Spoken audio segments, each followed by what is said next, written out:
Hey, what's going on, everyone? My name is Matt Jarbo. This is the MundaneMatt Show for the 10th of September, 2018. Sorry I took the last couple days off. I have been sicker than a dog, barely able to talk, voice sounding like crap, and I just felt like I needed a couple days to rest, clear out the sinuses, get rid of all the mucus, and come back all bright-eyed and bushy-tailed to talk to you about what the fuck is going on in gaming. I think I'm going to put more of a focus on gaming content because I look through like the crazier shit that's going on out there, and it's wild, and I'm just like, like YouTube has a tendency of really kind of like going after you if you do anything that's too controversial, too in your face, right? They take it down, they demonetize it, they try to de-incentivize you to talk about certain things, to talk about certain subjects, because they're afraid of the sensibilities of the advertisers, even though the advertisers probably don't give two rat fucks about that. I mean, to be fair, let's be realistic here for a hot second. You know they don't care. They don't care. Why would they care? If eyeballs are looking at their ads, why do they give a shit? They don't care. But they want you to think that they do. That's how they used it in the apocalypse to get the one up on YouTube. 216 companies pulling out of not only YouTube but Google. It's kind of a mash. I can't tell you which ones did which, but the tune I heard that it cost them, like the amount of money it cost Google, rumored. Don't know how true this is. They haven't confirmed or denied, but the rumor was that it was over $50 billion. Advertisers in 2017 realized they had YouTube over a fucking barrel, and they still do. They still do to this day. A year and a half later, they've still got them. So I figure I'm going to talk more about gaming because there's always a lot going on with it, always good stuff, always crazy stuff. And it's more, I don't know if I want to say like positive, because it's probably not, especially like today, considering like entertainment tech stuff as well. It's more like it just feels better. It feels like less of a drag on the soul. And I think that's a big thing, right? When it comes to doing this as a job, as a career, when you like cover the dark, crazy, terrible shit, right? After a while, it does start to kind of suck away at you. It does kind of start to eat away at you a little bit. And the reason why is because it's just you spend all day going like, wow, man, we're all fucked. And then you talk about it. And what's really funny about that too is, like when you talk about it, people get mad at you for talking about it. That's the other thing I don't get. I don't get that at all. It's like we're talking about something, but there's like a line, apparently like a tragedy line. Like if you go too far and you talk about something, then you're profiting off of it, and that's a bad thing. I guess it all depends on like time and the type of story, things like that. I got criticism at that the other day, talking about that 15-year-old Russian boy who had allegedly decapitated himself with a chainsaw. I mean, that's a horrible story. I don't care who you are. That's a horrible goddamn story. That's a terrible story, right? I mean, the comments on the video were,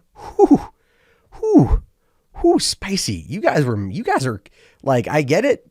Like the brutal lines were there. I mean, you guys were bringing it in regards to that. But then there was a criticism as well, saying like, oh, well, you're just profiting off of this. Nah, YouTube was all like, they hit with that yellow dollar sign. I didn't even bother to try to go for it, man. I figured like, nah, it's all good. This is a tragic enough story. I'm just going to let it roll the way it's going to roll. And I think that's okay. And that's kind of what I took the last couple of days to think a bit about, was what kind of content I wanted to cover, how I wanted to cover it, and everything else. Because I kind of started off like I'll be honest, when I started the channel 6 years ago, I was looking to be provocative. And I believe in some aspects I failed, in other aspects I did okay, right? Depending on who you talk to and what your perception of some of the shit that I said 6 years ago is. But at the same time, it ultimately boils down to the fact that like I just would rather at this point in time talk more about things I get enjoyment out of. And that would be gaming, right? So this is going to be kind of a mishmash. I'll cover some general gaming news if it comes up, some controversies as we're going to talk about today, And then maybe if you guys really want me to dive into the crazier IRL shit, and believe me, there's some crazy IRL shit that I came across today that I was all like, oh, this would be really good. I'm like, no, that's old MundaneMatt Show. I can't do that. I might be able to bring that back to Word Wild What the Fuck and turn that into a once a week thing. Because I think once a week I can handle it, right? But if we're doing a daily thing, I'd rather talk more about like, gaming and tech and things like that. Those kind of. I think there's always cool little things that are happening that I just never really dive into, or maybe just talk about like other aspects. Maybe take some viewer requested questions or things like that. And if you guys caught the live streams last week, they were on Twitch. I'll be going back to that once I get fully better again. My daughter is also very sick right now. She caught what I got, unfortunately. So it's like getting the time to work is just not there. So it's kind of in flux at the moment. So I got to wait for it to kind of center itself out. And that, of course, becomes a problem. So, I mean, if it becomes an issue, just even do a live show, I could just do these podcasts and we can go from there. And then talk about like the general stuff. And then maybe you guys can submit questions. MundaneMatt.com/submit is a great way to do that. And I take a look at that. Or there's also my Discord is a great way. I'm very active on the Discord. There's Facebook as well. And there's Twitter. But I don't honestly check Twitter very much anymore in general. So I can't say I'm going to see it. That's just how things have been. I just haven't really felt like checking Twitter. Mostly because Twitter to me, here's why. And then we'll get into the news for the day. But one of the reasons why is that I don't really want to fucking talk about Twitter so much anymore. Go on Twitter. For one, it's a goddamn cesspool. I think we all can agree that Twitter is just a dumpster fire of like really horrible opinions and horrible jokes. And it has a lot to do with the fact that I get sucked into Twitter and like I'm there for a while and it's just distracting as all hell. And I feel like nothing of value is ever obtained. Right. So it's like, even though that's where like a lot of like my colleagues are and people are, and and I will tweet out stuff about movies and whatnot, because I am like looking for stuff for $3 Theater and everything else. And as a result, like, but you're not gonna see much of me on there anymore. And it's just, I think that's just for the best, because social media is just a big time suck, and I already waste too much time on other stupid shit as it is, like video games, which I'm totally kidding. I've been playing Spider-Man over the course of the weekend as well. That's an amazing game. Insomniac Games is such a great job. The only problem I think I have with it is not even the game's fault. It's my controller. It's starting to malfunction. It's 3 years old. I got it right before Destiny came out in 2015. And, 2014. No, it's a 4-year-old controller. Holy shit. And, it's the right trigger it doesn't stick, but it's starting to become, self-activated. Right. So it's kind of like it gets triggered on its own, so to speak. And, when it does that in a game like Spider-Man, where it's, you hold down, R2, and it kind of acts as like a contextual thing for when you run. Makes it a pain in the fucking ass to like, do stealth. Because I'm trying to like get up this building and it's all like half running. It looks like Spider-Man is just like really battling his inner demons for like meth. I was like, I gotta go slow. I can't go slow. That's what it feels like when I'm playing Spider-Man. But other than that, it's a fucking utterly fantastic game. And they really put a lot of work into it. And once I get a different controller, I think I could probably finally hit all the stealth missions the way that I would like to. And other than that, I'm just kind of waiting for Red Dead Redemption to come out. I'm waiting for The Predator to drop this week. Hopefully that movie won't be too terrible. I've heard good and I've heard bad things about it. And of course, there's Shadow of the Tomb Raider, which I do want to touch upon that real quick, and then we'll dive in. We'll dive into the stories for today. But Shadow of the Tomb Raider is coming out on Friday, right? Because they wanted to wait a week after Spider-Man, the fastest selling game this year, by the way. And they're like, oh, it's going to be coming out a week after. That's going to be fine. Considering that Black Ops, the Blackout beta, is going on right now, which I was watching that today, by the way. Now it's like a lot of fun. Apparently that is just blowing up right now. Everyone's like loving it. It really actually does feel like better than PUBG, to be honest with you. But you've got that, and so Shadow of the Tomb Raider is getting kind of slammed by the socially woke critics that are trying to like argue about its colonization argument, or like how it handles colonization, because Lara this time goes to South America and deals with all that. And so they're not happy because the game wasn't woke enough or didn't handle itself well enough because that's what the SJWs like to bitch about, right? Nothing is ever good enough, so don't ever try. That's basically what it boils down to. But I'm curious to see what's going to happen with it. I think the game is going to be completely overshadowed to Spider-Man, if I'm being honest. And I feel like it's going to come and go. And by the time Black Friday rolls around in like two and a half months, it's going to be down to like $20. And I think that's going to be when I pick it up. All right, guys, first things first. I want to talk about this Battlefront 2 controversy. I know another one. It's been almost a year. It's been like what? It's been 10 months since Battlefield 2 dropped. And this game has not necessarily come out of the controversy that it found itself in when with the whole loot box thing, which, by the way, apparently EA was all like, we're dropping loot boxes from our future games. And then they're like, they're not. So that's a bit of a problem. But it says here that Star Wars Battlefront 2 modder banned permanently due to weapon model change. Now, this feels like one of the most asinine things that a developer can ban somebody for. Modders, totally different thing. Modders end up doing a lot of work, a lot of free work. Honest to God, I'm pretty sure like Bethesda just releases games in the state that they release them in order to have the modding community find it and fix it, and then not have to pay them shit. Like, that's how I feel like Bethesda does it. EA, their games are just usually pretty bad at launch anyway, and so they got to fix them. But the modding community are always good people. Always good guys. They work a lot. They work really hard to bring what they love into the game. And this one here is a sad story. To put things into perspective here, EA and DICE have been churning out some lackluster clone skins that haven't received all that much praise, especially among lore-heavy fans. And you can see here that the skins are kind of I mean, it's low-res screenshot, so it's still, but yeah, it doesn't look as good as what Rollokster did. Now, it says here that combating this very situation comes the work of lone modder Rollokster. Now, he designed special UI, sounds, model files, voice lines, skins, and other cosmetic assets that would not trigger EA's and DICE's Fair Fight anti-cheat system through Project Commander Cody. The beautiful handcrafted mod that looks professionally done received a lot of praise, which the fan-made trailer can be seen right here. And of course, I'm not going to show you guys a trailer, but here's a snapshot I took of it from inside the trailer. I mean, look at the modeling. It looks fantastic, and it's actually canon correct in terms of the blemishes on the armor from the Battle of Geonosis. Blemishes accurate, so it is pretty accurate in what they did. It is pretty accurate in how they went about it, how Rollokster went about it. Not even a team, it's one dude, and it's definitely a cool fucking mod. So what exactly would cause Rollokster here to be banned from Fair Fight based off of this Commander Cody skin? Which looks like it has nothing wrong with it, right? There's nothing wrong with it at all. It looks pretty good. It looks really damn good, actually.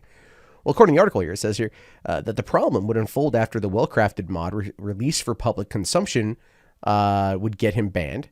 And after reading over EA and DICE's Fair Fight rules and knowing that replacing weapon skins / models is an okay thing to do in multiplayer, it seems that an unusual clause slipped in and rear-ended Rollokster. And so what it was is that Commander Cody is considered a hero. And so when he altered Commander Cody's weapon skin, right, for this particular mod, it violated the EULA for fucking Fair Fight. How? What? Because this, guy asks him here, did you modify one of the weapons? And he says, yes, I did. I read that the replacing weapons is okay for multiplayer, but it seems that's not right for the hero weapon. To which case someone else responded back by saying, that's still a no-go zone as far as the anti-cheat is concerned. Unfortunately, it's a valid ban and you're SOL. That is ridiculous. That is terribly ridiculous there. Because they're going after a guy who put a lot of work into a fantastic looking mod. Let's bring it up here again. A fantastic looking mod. And all he did is alter the weapon to be more canon specific. Because he's a lover of Star Wars. The guy's a lover of all this stuff, and he wanted to make sure that it was accurate to the lore, accurate to the canon, accurate to the character, accurate to the experience that Star Wars Battlefront 2 should bring to people. Unfortunately, he got screwed over by EA, which I think if you're a gamer, those are just, that particular phrase kind of is just synonymous with anything related to electronic arts. Unfortunately, though, I'm hoping, I don't know what the outcome of this is going to be. I'm hoping that Rollokster ends up getting his thing. I'm hoping he ends up getting, his account back. I'm hoping that there's enough of a push from whatever is left of the Battlefront 2 community, which is, I don't think much. But then again, I don't know. I mean, I don't know when the EA didn't really release sales numbers for it. We know there's a lot of physical copies that were there, but we also know that there's been a decline in physical copies over the course of the last couple of years in certain things, right? Especially multiplayer games, you can't really return it, so why would you buy it, right? You could just, you get it digitally. And I think that's where a lot of it's at right now. I think that's where, a lot of these, we're not getting all these sales numbers because people just aren't buying them in the store anymore. And that has a lot to do with a lot of other things. I think Amazon dropping its 20% off discount for pre-orders because Best Buy got rid of their Gamers Club Unlocked program, which thankfully I'm grandfathered into like the middle of next year. So I'll be using that to like pre-order every single game coming out for this holiday season and next holiday season. And the reason why is because I get 20% off if I pre-order it before the thing expires. So that's why I got to do it. I got to save myself 20% a game, which is fine with me. That's my last hurrah with with Best Buy. That's how that's going to play out. But let's talk about the situation here involving DC. DC Comics, DC Entertainment, really anything underneath Warner Media, right? This is where things are going to get interesting, because Warner Media has decided to adopt a new diversity and inclusion policy. Now, I think I'm not the only one who understands that when a company decides it wants to go the route of diversity and inclusion and bring in an officer to do that, as we saw with Riot Games, bringing in, was it a CEO of diversity and inclusion in order to get around the accusations of the fraternal boys club atmosphere that Riot Games has. Never mind the fact that they fired one of the devs that was actually defending their PAX panel, which is basically men only. and I thought that was pretty funny because I feel bad for the person getting fired, but it's kind of it's one of those things where it's it sucks. I don't want anyone to lose their job ever. I just kind of look at that and go, yeah, you got to be careful in that regard. Social media has a tendency of coming back to bite you in the ass. Trust me, I know. So it says here that DC Parent adopts new diversity and inclusion policy, committing to providing opportunities for individuals from underrepresented groups. Which, here's the thing. I completely do believe that representation matters. I do believe, ultimately, that representation matters. I think that, it's good to have different voices. It's good to have different, looks, religions, genders represented. And I believe that because that should be, how life is, right? Where, having a homogenous company is not always the best. You want to have it you want to have it mixed up a little bit every once in a while to get maybe a fresh perspective in there, right? I think case in point, Congress, if you are an American, would be awesome if they were able to mix it up a little bit more, which is why I push for term limits, but that's not really the whole point of this conversation. So the way I look at it's like this is if they bring in different people, then they get different perspectives. However, I don't like it to be done when it's tokenism. I don't, because I don't feel that benefits anyone, right? And I think it actually belittles the person that they bring in for that particular position. I think if you were hired or fired because of the color of your skin, it's such a diminishing thing. Which is why, look, and I just like to point this out. I love what they do on Last Week Tonight. On John Oliver's show, when they hire writers, they come in and they submit their resume without a name, without gender, none of that shit. It's just their qualifications. And that's what gets them in the door. And that's what I like. I think that's the best way to go about it. I think that does away with cronyism. It does away with nepotism, a lot of other things like that. And I think it takes it back to just the value of the person themselves. And that'd be the better way to go about it. Because who knows? You might get a whole bunch of different voices in the room, but they're the best voices for that job. And I think that is how you get the type of diversity and inclusion that you seek. When you start to stack the deck one way or the other, it becomes, teetering like a game of Jenga, and then it just starts to fall apart. However, it says here that Warner Media and its operating companies, DC Entertainment parent, Warner Brothers, HBO, and Turner, have announced a new diversity and inclusion policy projects by the companies. We must all ensure there is a greater inclusion of women, people of color, and the LGBT plus community, those with disabilities, and other underrepresented groups in greater numbers. We will create a plan for implementing this commitment to diversity and inclusion in our projects with the goal of providing opportunities for individuals from underrepresented groups at all levels. And the company promised an annual report on the progress. So, is this one of those like get woke, go broke moments? Because it kind of feels that way. You know, when you make that big of an announcement, and it's not just one company. It's literally like Warner Bros, HBO, Turner, DC Entertainment, and all of the subsidiaries. Because Warner's is not just Warner's. There's like a bunch of subsidiaries. It's really good. I don't know. I just don't think it's gonna end the way that they want it to. And there's again, look, I just want to make this abundantly fucking clear. I have no issue with anyone of any color or creed or gender identity having any position of any kind, provided they are the best person for that job. I don't like it when people are given things based upon whatever reason, you know, like that's my big problem when it comes to the whole like argument about equity versus equality. Equality is what we want. Equity is what they argue for, and equity doesn't really, I don't think it does much. I think it's just not the right move to make. But that being said, I'm very curious to see where this is going to go. I'm very curious to see what's going to happen with this, and I want to know who it's going to impact the most.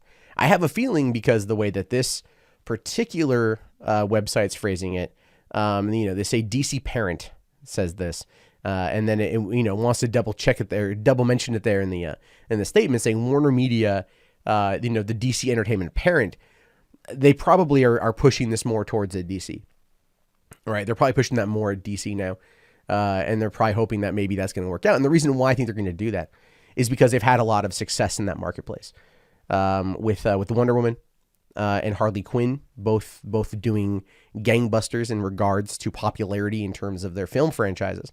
They're very much going to want to focus on that. We've seen this quite a bit. We've seen like Ava DuVernay coming in to do New Gods, which I think is a big mistake considering that A Wrinkle in Time was not a good movie. And the box office and critical score completely backed that claim up, as well as other things they're going to do with that. So I don't know. Again, I don't know if they're doing this because they are trying to. I don't want them to like fill a quota.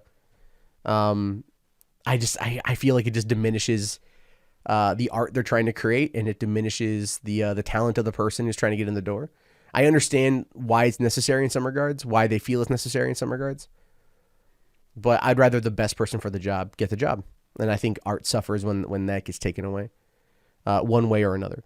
And that's my take on that right there. I think that I'll let you guys have a different take on it than I do. You could totally think that this is going to be the best possible thing for DC, that this is going to be the best possible thing that they're going to do. And you could be right. Or you could think this is going to be what tanks them. And you could also be right. At this point, it literally is anyone's guess. All right, guys. And finally, today, we're going to be talking about the Witcher TV series for Netflix. Now, I know you're thinking to yourself, but Matt, this isn't $3 Theater, man. You talk about that kind of shit at $3 Theater. I normally do. I normally talk about this at $3 Theater. The reason why I'm talking about it over here is because we're breaking out of we're breaking away from the movie news part of it, which I want to keep separate from. I don't want to really inject politics into things over there. This channel's more for that, and that's kind of what's happening here. Because with the casting of Ciri, if this is to be believed, it's really going to do a lot to anger a lot of people. Now, it says here that the Witcher Netflix series is looking to cast a non-white girl as Ciri. Now, the girl you see on the screen here, if you are unfamiliar with The Witcher 3: The Wild Hunt, I would recommend you go and get on that game. It came out 3 years ago, and it still holds the fuck up. It is fantastic. It is amazing. And it's grand. It's such a big game. Holy shit. You can get the whole thing for like $20. I'm talking the expansions, and you'll be playing for well over 100 hours, and you'll be enjoying every second of it. Now, the article here does go on to say here, while changing the race of a character from the source material is nothing new. Netflix is reportedly looking to cast a character in their upcoming TV series based on The Witcher to something other than the source. A new ad listing is looking for a 16 or 15-year-old BAME or BAM. I don't know. BAME, which stands for Black Asian Minority Ethnic. A girl who can play down to 13 or 14 to play Ciri, a female character described as racially white in the original Witcher novels. The listing also mentions that the applicant must be under the age of 18. So the casting, the cast listing, I should say, says here, Ciri can often be found roughhousing with the palace hands instead of sitting in finery the knee of Queen Calanth, her grandmother. That is until Sintra is massacred by the Nilfgaardians and Ciri is orphaned, left to traverse the continent alone. She doesn't know it yet, but she's a direct descendant of Lara Doran, an elven mage, which is why everyone in our series is after her. We follow Ciri as she evades her captors, and in the meantime discovers her magical talents, her dark side, and the role she is to play in the coming apocalypse. We are looking for an extraordinary young talent to lead the series. She should be brave-hearted and must have something truly special about her. So let's be fair. Let's be fair. They want Arya Stark. They want Arya. They want Arya Stark, but for The Witcher. And I get that, but this completely reads like they're like, ooh, Maisie Williams was awesome in Game of Thrones seasons 1 through 8. How do we get someone like her in here? And how do and then let's change up her entire ethnicity because adaptations and shit. As we've learned, I'm just putting this out there.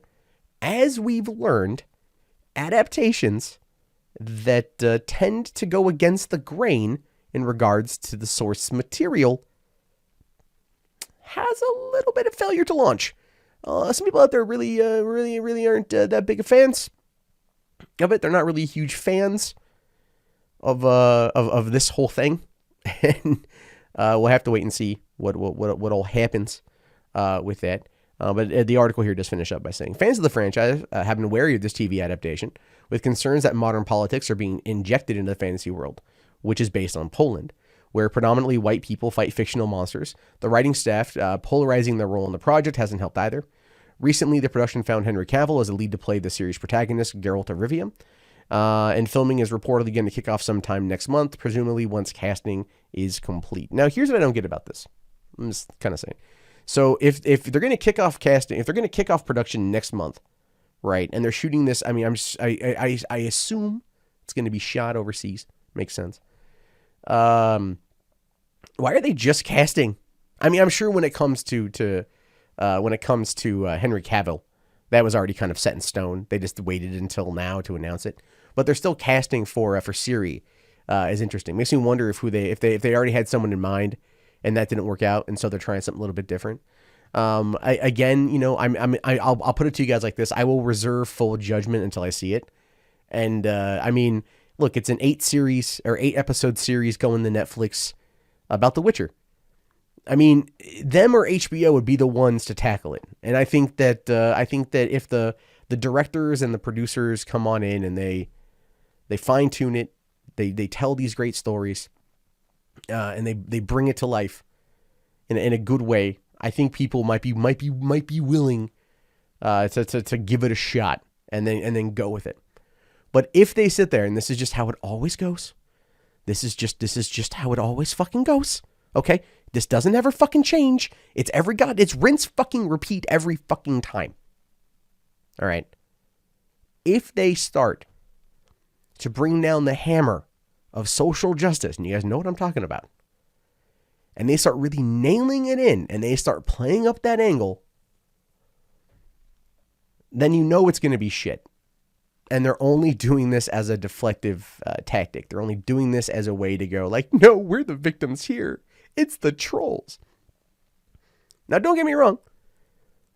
Trolls can be mean. Okay, let's be fair. Any comment section anywhere will tell you that. And so there's that. But I think that ultimately what we're looking at here is a situation where it could be okay. Provided that the producers, the ones that are guiding the ship, not the writing staff, because the writing staff can they can claim whatever position they want, but at the end of the day, the final cut still goes to the directors and the producers, not the writing staff. So I wouldn't put too much faith into that and being like, something to get up in arms about. But if this is, if this becomes a thing, if Ciri is a black, Asian, or minority ethnic girl, and it's played up for being this woke TV show, it's not going to go over well with certain people. It's not. And those people are going to be the ones that are not even going to give it a shot to see maybe she is good. You know what I mean? Like, maybe it'll be fine. I don't know. I mean, anything is possible. I'd love to give it the benefit of the doubt. I'm going to come at this from a more positive perspective. Give it the benefit of the fucking doubt. And go like, you know what? I haven't seen it yet. I can't complain about it yet. Although this to me is highly suspicious. All right, guys. That wraps up today's episode of the MundaneMatt Show. I know it's been a long journey through gaming and entertainment and other things that come across as kind of social justice-y. But I think the concept of the show, I think going forward is going to be a lot more fun, a lot more loose, a lot more just kind of chill, a conversation about what's going on and stuff. And we'll see. I'll definitely be reading the comments. If you guys made it this far, just type in type in Ciri, Ciri, by the way, if you're just listening to this audio, Ciri in the chat. That way I know you guys made it this far. I know you guys are really, really supporting the channel, which I really appreciate. So here's the thing. If you guys want to support the channel, the best thing you guys can do is thumbs up the video, comment below. Check me out on Discord. Have conversations with me there if you want to talk more. Support the channel via Patreon. Best way to do that right now. The Adpocalypse is still hitting channels. That is the best way. If you guys like the channel, Patreon. And we'll be doing a lot more in terms of live stream stuff with that here pretty soon. So stay tuned. And I will talk to you all tomorrow, maybe a little earlier in the day. If my daughter can actually give me a little bit of time to get some work done. Hopefully she will be over this cold and it will be a little bit better. But as always, my name is Matt Jarbo. This is the MundaneMatt Channel. I will talk to you guys later. Have yourself a fantastic day. Thank you again for your continued support. You guys mean the absolute fucking world to me. I'll talk to you all later. Have yourself a great day and peace out.